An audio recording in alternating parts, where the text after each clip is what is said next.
पानी पिला दा। बड़ी मीठा पानी रहा जी, देखा ही पी के तू पीला। कैसन पानी हलो? पानी ठीक है, हम भी पी के देखियो। एकदम गंगा जी वाला धारा है, ता बगल में गंगा जी नहा के देखिए हमारे कितना पानी घटाई वो एरा में से दे। बड़ी पानी पीला।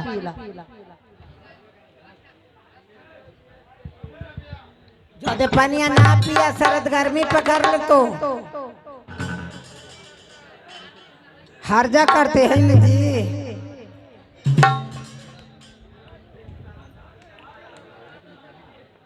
ये दरबार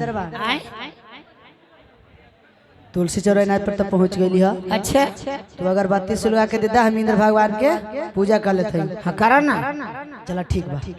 लवे ही लवा सुलगा के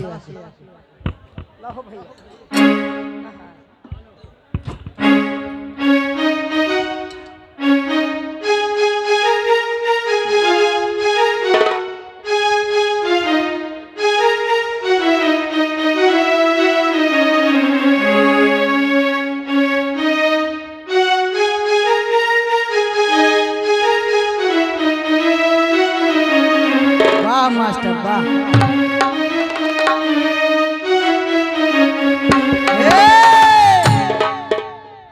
तो हर जोड़ बहो इसी लगल रहा।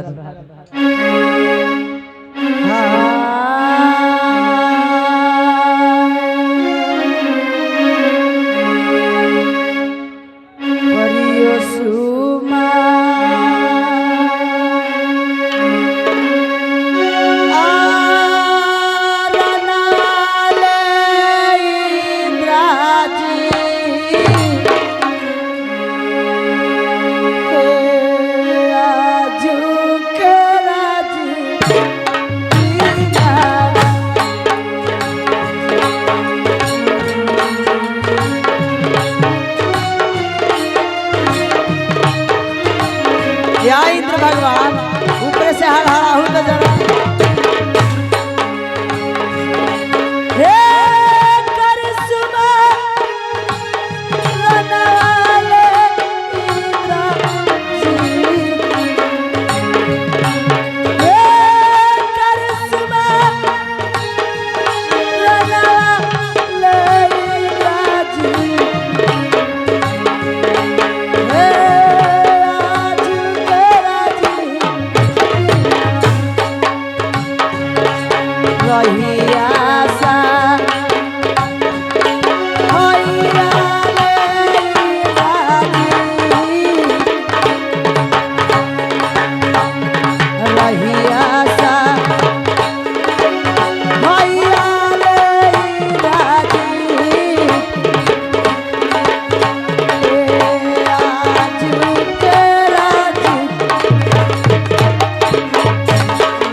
जागिए इंद्र भगवान जागिए।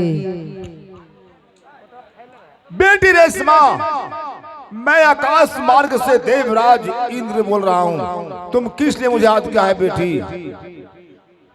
इंद्र भगवान को मैं प्रणाम करती हूँ। खुश रहो। आपको पता होगा इंद्र भगवान, एक समय मैं आपको इंद्र लोक में परी हुआ करती थी। हाँ बेटी। और एक समय मैं मृत्यु लोक में घूमने के लिए चले गई थी। मुझे आने में लेट हो गई। उसी के कारण आपने गुस्से की आवेश में आकर हमें श्राप दे दिए। मैं आपको पैर पड़ती रही, गिड़गिड़ाती रही, लेकिन आप मुझ पर तरी सभी तरस खाकर हमें क्षमा नहीं किए। लेकिन तूने हमें बोल गए कि जाओ बेटी रेशमा, तुम्हें एक जीवन में मृत्यु लोक में बिताने के लिए दे रही हूँ, लेकिन मुझे कुछ जरूरत पड़ेगा तो मुझे याद करना, मैं आभारी रहूंगी। आप मुझे बड़े घर में जन्म दे दिए, लेकिन आज हमको आपसे काम पड़ गया। इंद्र भगवान, आपको काम चलाना होगा। बेटी रेशमा, जल्दी कहो, क्या किस बात के लिए मुझे याद किया है? मैं कुछ नहीं चाहिए, सिर्फ हमें चुहार पासवान से मुलाकात करना है। इंद्र भगवान, क्या चुहरमल से मिलना चाहती है? हाँ इंद्र भगवान, तो ठीक है, अभी मैं पूरब की ओर से मैं घाटा लगता हूँ, पूरा अंदर तूफान आता हूँ, इतना बारिश पड़ेगा, छूटेगा नहीं जब तक चुहरमल नहीं आएगा। तुलसीनार पर तुम पर नजर नहीं पड़ेगा, उसे पानी नहीं छूटेगा। यदि पानी छूट गया बेटी रेशमा तो समझना कि चुहरमल आ गया है। उधर देखो, पूरब की ओर देखो, मैं उठ गया हूँ घाटा, बारिश जोरों के साथ आ रहा है। बेटी मलकिनी, वर्षा आ गलो। हाँ, यारीपुर के रहने वाले शिवराज पासवान जी के तरफ से 21 रुपया का अदा फरमाते हूँ, श्रीमान को शुक्रिया अदा करता हूँ। लेकिन वर्षा आ गलो, भींग जाई तो बदले कपड़ा ना ले ला। हाय रे वर्षा झमझमाई लगली गे माइया। चला पिपरा तर मलकिनी, पिपरा तर नहीं रोकवे। चला पिपरा हो जब दिल न लगे दिलदार, हो जब दिल न लगे दिल हमारी गल, जब दिल न लगे दिलदार हमारी गली आ जाना, आ जाना, आ जाना, आ जाना, आ जाना, तुझे मिलना होगा हमारी गली आ जाना। जब दिल न लगे दिलदार हमारी गली आ जाना, जब दिल न लगे दिलदार हमारी गली।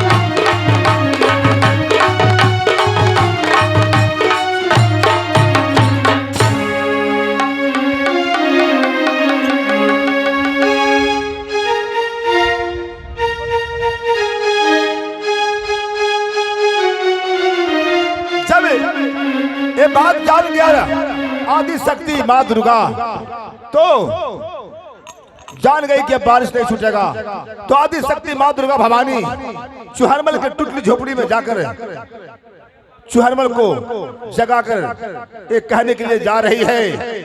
देखिए, चुहरमल के झोपड़ी में आदि शक्ति दुर्गा देवी गई है। हेलो,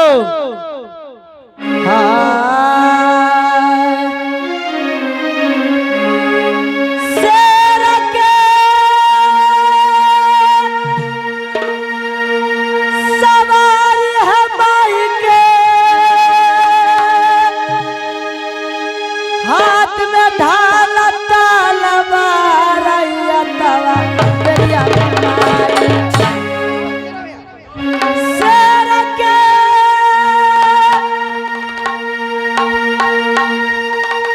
सवारी है माई के,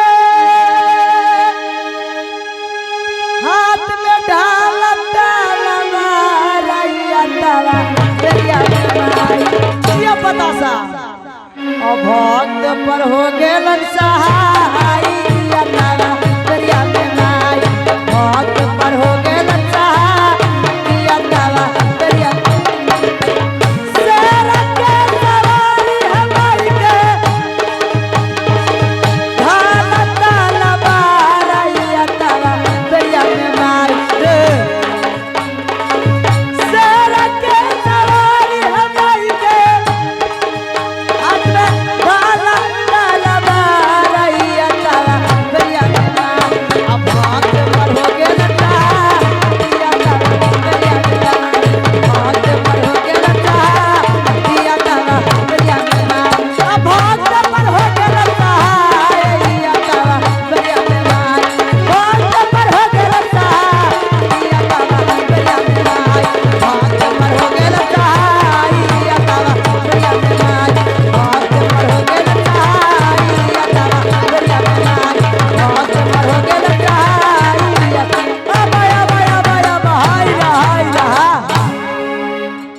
देखो चूहर नींद के मारे सोआ है, मैं चल कर जगा देती हूँ। चलो चलो चलो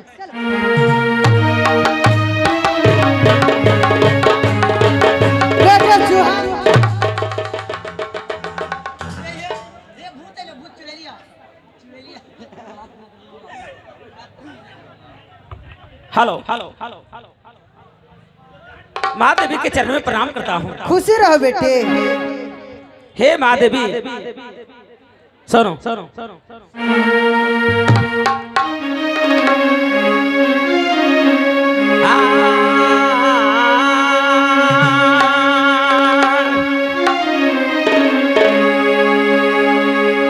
अब कबने गलातिया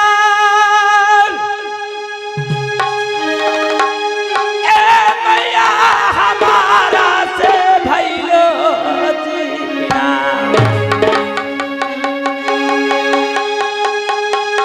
भैया हमारा से भैलो जीना, हे कच जबानी दिया भैया आया था तू जागबला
आज हमें कौन ऐसी पूजा आराधना में आज भूल आने चुका हुआ है जे आज तेरी कच्चे नींद जगाने की खास कारण क्या है माँ?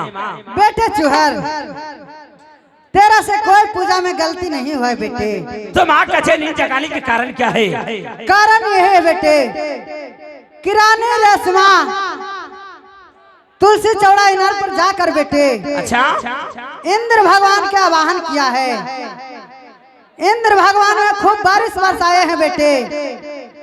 तुम जाओ बेटे तो बारिश छूटेगा, ना तो नहीं छूटेगा बेटे। माँ क्या बाहर रचवाने तुलसी चौरी नार पर जाकर इंद्र भगवान के पूजा आने आह्वान की है।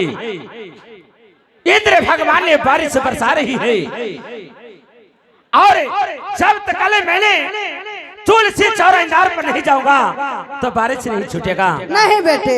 सुनो माँ, तहमना आई जई बोल माता जी,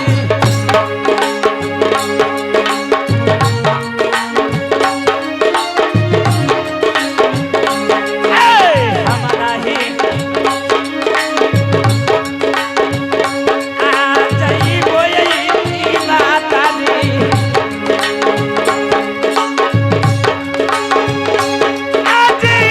तुलसी चौरा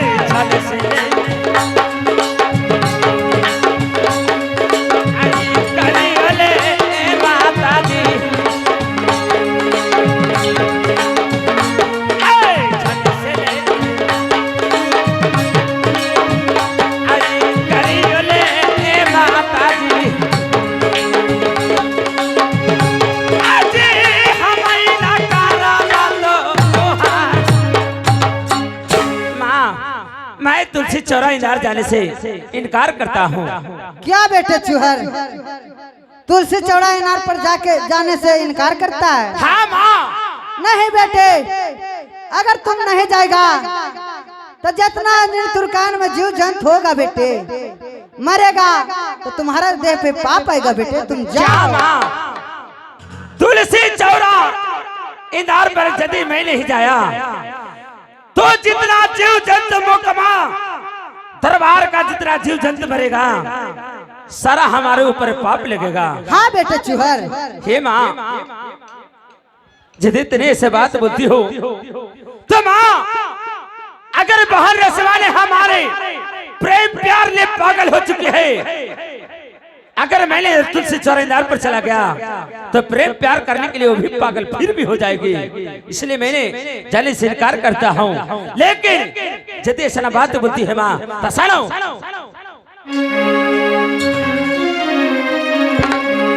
बसंत के लगो टवान, ए मैया बलहदाई का मरिया तदीना, ए मैया बलहदाई का मरिया जीना, हे हम जाबा जाइबो, ए मैया तुलसी चौराई दरबाजी।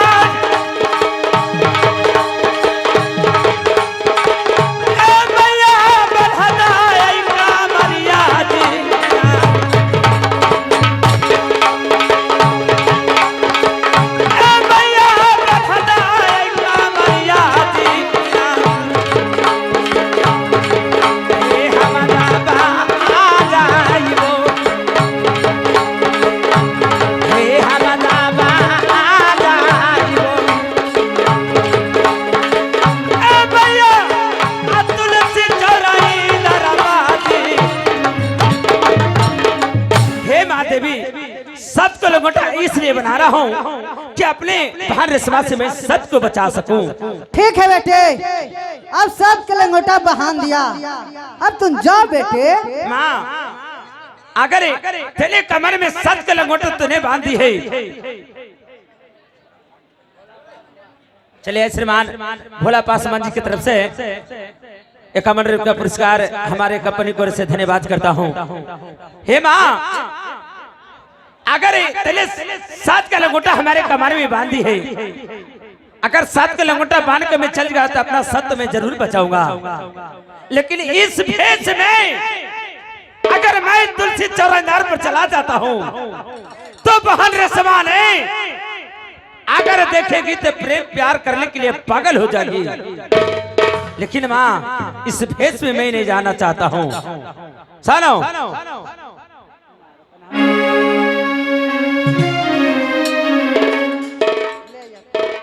आज कोढ़ी के बदानवा ए मैया दादाई हमारा के दीना, ए मैया दादाई हमारा के दीना, हे हम जाबा जाइबो, ए मैया तुलसी चौराई दरबाजी।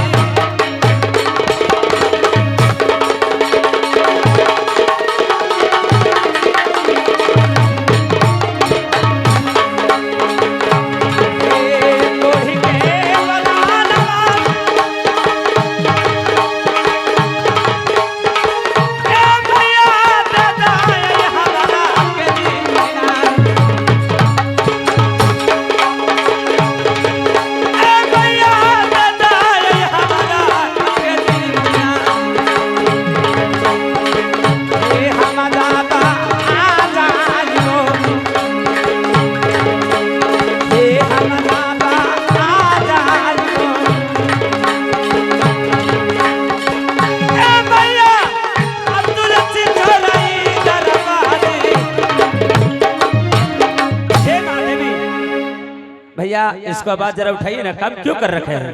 हेलो हे माँ देवी, अगर इस भेष में मैं चला जाता हूँ तो बहन रसमान देखेगी तो प्रेम प्यार करने के लिए पागल हो जाएगी। इस भेष में मैं जाने के लिए नहीं चाहता हूँ। ठीक है बेटे, तुम नहीं जाने के लिए इस भेष में चाहती हो बेटे, तो सुनो, मैं तेरा सुंदरपन अपना पास ले लेता हूँ बेटे। मैं कोढ़ी का भेष दे देता हूँ, तुम जाओ बेटे। क्या माँ, हमारे सुंदरता रूप आप ले लेती है? हाँ बेटे। हमें कोढ़ी के बदले भेष में तुलसी चौराहेदार पर जाना पड़ेगा। हाँ बेटे चूहा। ठीक है माँ, जितनी सा बात है तो आपका आज्ञा का पालन कर कर मैं कोढ़ी के भेष में तुलसी चौराहेदार पर मैं जाने के लिए तैयार हूँ माँ। ठीक है बेटे, जाओ। माँ देवी के चरणों में प्रणाम करता हूँ। खुशी रहो।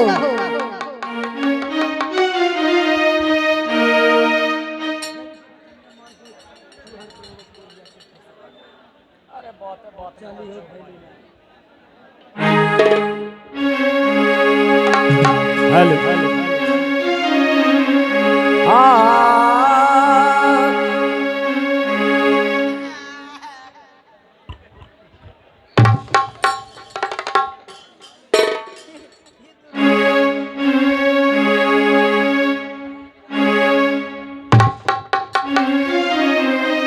अरे दरबार हो, अरे फकीरवा वाला, अरे फकीरवा वाला रे, कने गए हो दरबार? दरबार हो, एकरी आगे चाची, ये चाची ठीक हो ना गे? अरे अब ना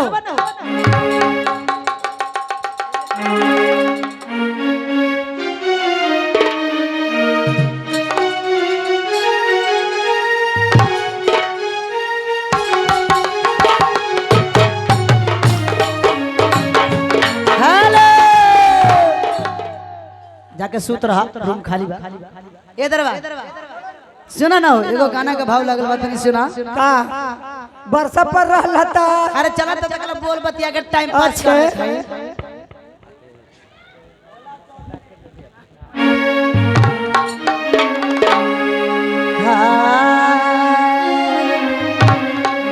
ए बाबू तोहरे पर गाना गावा तनी सुनियो तनी। बरसा पर रहला तू तोरा यही छूटो। सरसगार भी गात किसैया अल्लाह का ध्यान सूत जाला कोरा। किसैया अल्लाह का ध्यान सूत जाला कोरा।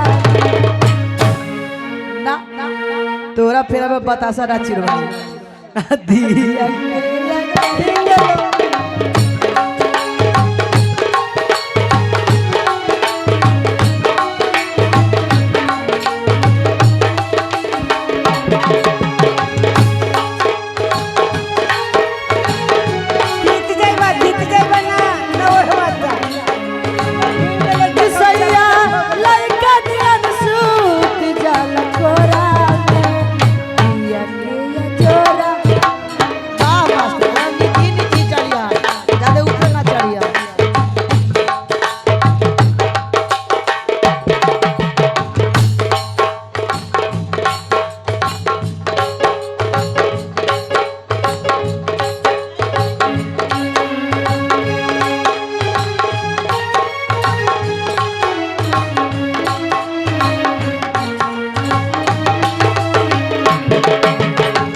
लगा कहीं हम अपना रजबू के परेशानी होय रे बरसा ऐसे जिया पया बेटा अचरा के ओढ़े ओढ़ना बिछवना अपना लग से बिछोड़े ओढ़ना बिछवना अपना लग से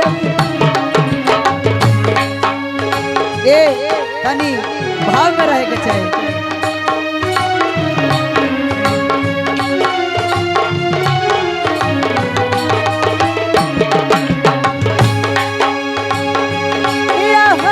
से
बरसा लुका लुका चले देखेंगे श्रीमान देवी माँ का वचन मानकर कोढ़ी का रूप धारण कर कर चौहर पासमान तुलसी चौराहीदार पर चल रहा है। चले कमास्टर साहब।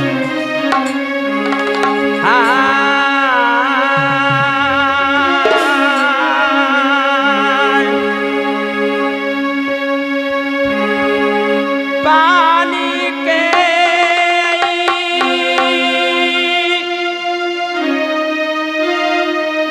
प्यासा चालियो तो हमरो पिता देवा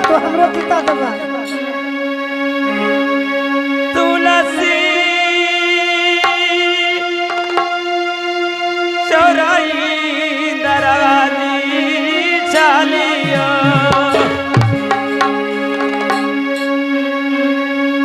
पानी के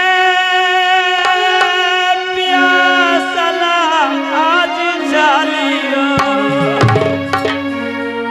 तुलसी चौराही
बरसा छूट गलो बरसा छूट गलो देखिए चल के सीताराम मिले बाबू बरसा छूट गली रे बाप आगे मैया देखी चल के अरे तेरा बहन के रे मलकिनी खोदा पहाड़ तक निकला चूहिया चोखा बना के खाला इतना तपस्या कैला एकरा बहन के कने से सीताराम तू अलगे रहा अरे तेरा बहन के कोरही दे हाथ गोर तोर मोटा मोटा केला के थामनी न रे आ कोरही कैसे हो गनी रे चुप रहना कबर कबर पिल्लू करा है यार चोरी करानी करे एकरा बहन के ई पतौनी उठाबो हो तो तई कोरही हे बाबू धुर खोला नहीं रे चोरी चमारी एकरा बहन के बकरी चोरावो होते रे बाप काई कोढ़ी हो गली की कोढ़ी कैसे हो गनी हे बाबू हम चोरी उरी ना करे बाबू तो तू कोढ़ी कैसे हो गना ये जन्म के लिखल है बाबू तू अलग जन्म के लिखल कौची हेलो कोड़ी लिखल है बाबू तो कोई में अरे तेरा बहन की कोढ़ी होने ले तू अलग रह